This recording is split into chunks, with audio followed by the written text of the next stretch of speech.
Halo, Assalamualaikum warahmatullahi wabarakatuh. Perkenalkan, nama saya Fareza Fernando dari NIM 6012200444 yang akan mengejarkan tugas UAS psikoterapi Islam. Ayo simak selanjutnya.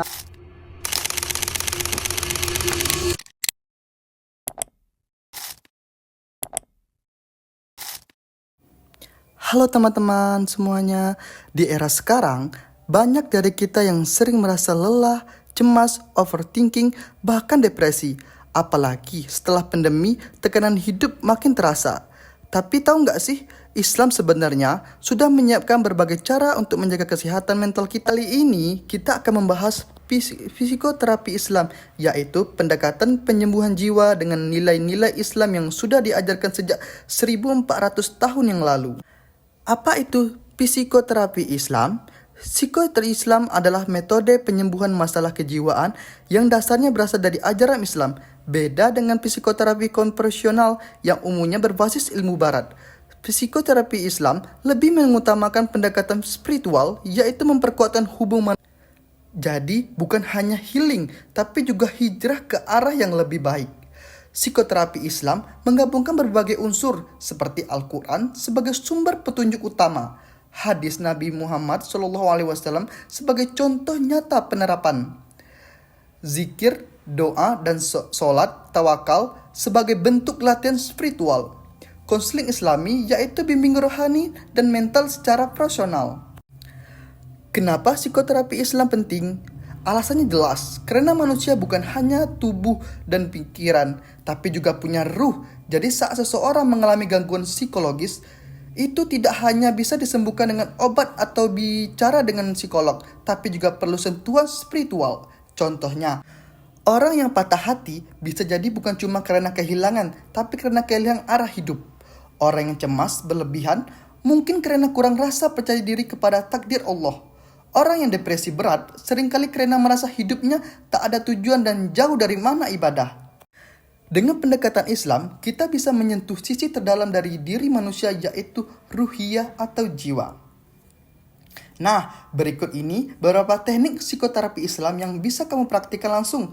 Yang pertama, yaitu ruqyah syariah. Ruqyah adalah pembacaan ayat suci Al-Quran yang tujuannya untuk menenangkan jiwa dan mengusir gangguan makhluk halus. Namun, di zaman sekarang, ruqyah juga sering digunakan untuk menyembuhkan gangguan psikologis seperti kecemasan, mimpi buruk, gangguan tidur, atau rasa takut berlebihan.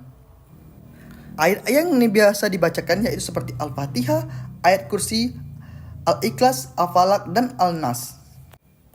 Manfaat ruqyah menenangkan jiwa, mengutamakan keyakinan kepada Allah, mengusir energi negatif, dan waswas. Yang kedua yaitu terapi zikir dan napas. Caranya, tarik napas dalam 4 detik, tahan 4 detik, dan hembuskan sambil mengucapkan zikir Astaghfirullah atau La ilaha illallah. Kombinasi zikir dan pernapasan ini sangat efektif untuk menenangkan sistem saraf, mengontrol emosi, yaitu menghadirkan kesadaran sebagai terapi. Tahukah kamu bahwa gerakan sujud dalam sholat bisa memberikan efek menenangkan secara psikologis? Dalam posisi sujud, kita berada pada posisi paling rendah di hadapan Allah Subhanahu wa Ta'ala.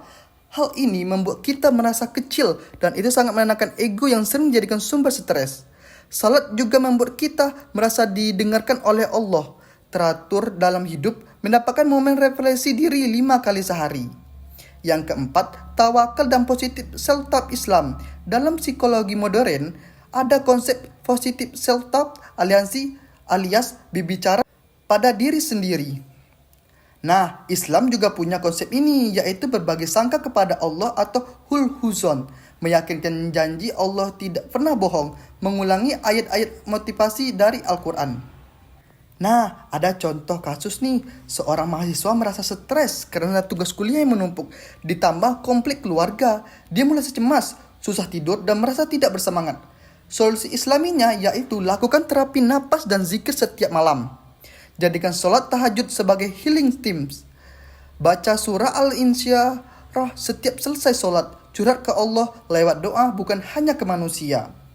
Nah, ada lagi nih kasus yang lain, yaitu seorang remaja perempuan mengalami overthinking karena putus cinta.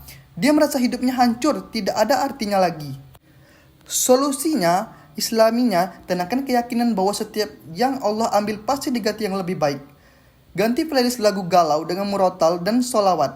Baca surah Yusuf dan pelajari bagaimana Nabi Yusuf tetap kuat dalam kesedihannya. Psikoter Islam bukan cuma soal baca ayat atau sholat. Ini adalah gaya hidup. Hidup yang seimbang antara jasmani dan rohani. Karena hati yang tenang itu datang dari Allah. Seperti yang difirmankannya, Allah bi zikrillahi ta'inul qulub. Yang artinya, ingatlah, hanya dengan mengingat Allah, hati menjadi tenang. Quran Surah Ar-Ra'd ayat 28. Jadi, buat kamu yang sedang merasa tidak baik-baik saja, cobalah mulai dekat dengan Allah. Lakukan terapi Islam, bukan hanya untuk menyembuhkan tapi juga untuk menguatkan. Semoga video ini bisa menjadikan wasiat kebaikan untuk semuanya. Jangan lupa jaga iman dan mentalmu ya. Wassalamualaikum warahmatullahi wabarakatuh.